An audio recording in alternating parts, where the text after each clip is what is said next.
Hey, welcome to another episode of Plant and Plate.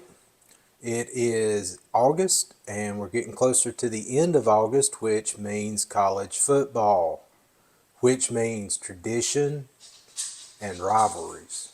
It also means people getting together to watch the game and grilling. So today we're going to be putting stuff on the grill, staying with the idea of tailgating college football, feeding people when they're together. This recipe is a spinach dip. I made this spinach dip once for the people at work, and every time we had a get together, everybody wanted spinach dip. Also, an interesting story, I catered a wedding for my bonus child, and a guy that attended it was a chef. He came in and asked how I made the spinach dip because he said mine was better than his. So, how about that? So, we're going to put this thing together, give it a try. It tends to be a fan favorite. We're going to start this off at the stove. Okay, we're at the stove. We're going to start our spinach dip. As always, I'll put all the ingredients in the description. I have a red onion. Actually, I have half a red onion. You want to try to get a small red onion if you can, but they didn't have any but the big honking ones. If you can't get a small one, just cut it in half and dice it up. It was roughly about a cup of red onion. You want to make sure that you dice it really small though. I've melted 3 tablespoons of butter in my cast iron skillet. We're going to put the onion in there, and we're not trying to brown it. We just want to cook it kind of slow and let it get transparent, or working towards it. So instead of red, it'll be kind of pink when we get done. We're going to move that around in the butter and just let that cook for a little bit. We've cooked the onion, got those tender or tender, a little transparent. Now we're going to add 3 teaspoons of minced garlic, which equals about 3 cloves. If you watched one of my other videos, I kind of explained. I got on the minced garlic just buying it this way a while back. I can't tell the difference. And I don't mess with the whole cloves unless my recipe specifically calls for a whole clove of garlic. Life's hard enough. Why make it harder? Just put this in here and let it do its thing. So we're going to put it in, probably cook it about a minute just until that garlic gets really fragrant in the pot. And then we will start putting this thing together and get it ready to go to the grill. We got the garlic and the onions done. Now we're going to start building our spinach dip. I have a 5-quart enamel coated casserole pot that's going to go on the grill.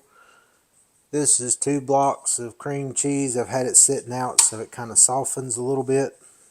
Make sure you spray your pot with nonstick spray.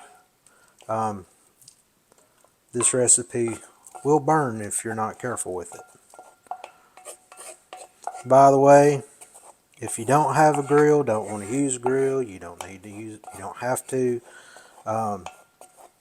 You can bake it in the oven.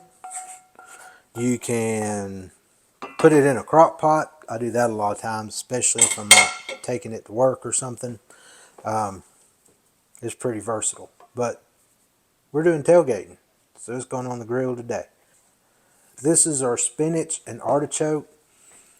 It's 10 ounces of baby spinach and 2 cans of artichoke hearts that have been quartered.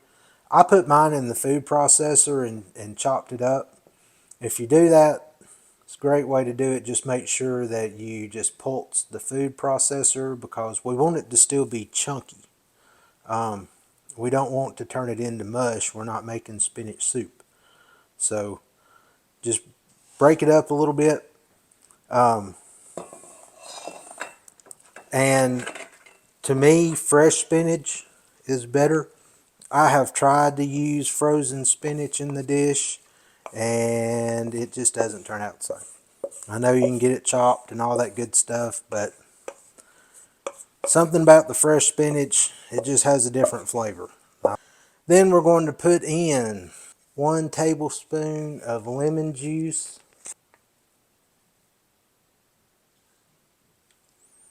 We're going to hit it with a 1/2 teaspoon of oregano. Put that in there. We're going to do a half teaspoon of red pepper flakes. We're also going to add about a half teaspoon of salt.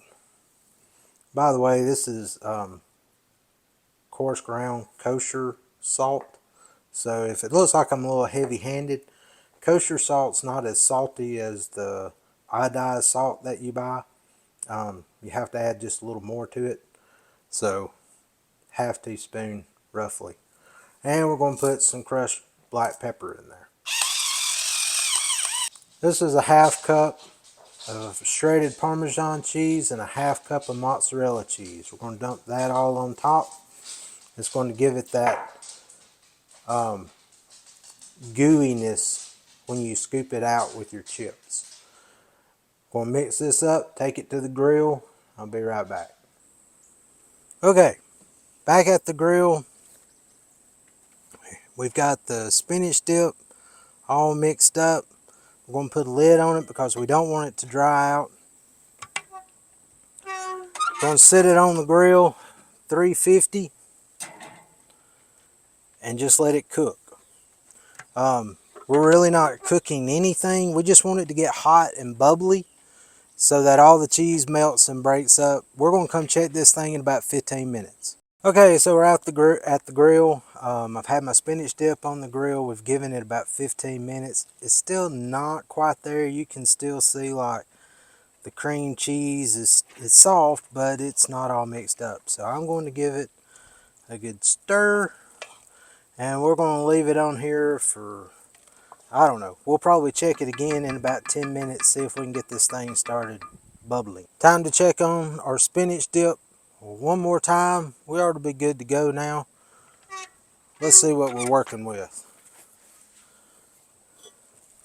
Oh yeah, that's what we're talking about. See how it's all bubbling, kind of mixed in?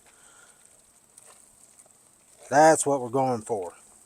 Alright, I'm going to pull this thing off. We'll plate it up and let you see what it looks like. So this is how the spinach dip turned out. It is one of my, I guess, most requested recipes as far as people wanting how do I make it. I hope you enjoyed watching. If you did, hit the like button for me. If you decide to make it, put something in the comments. Let me know how it turned out. One of the things you can do with this spinach dip, you can put some optional garnishes on it, like diced up red bell pepper or chopped up tomatoes. Personally, I don't think it needs that, but hey, you do you. And if you'd like to see more of my content, hit the subscribe button. And in honor of college football, roll tide. Thanks for watching. Y'all have a good one.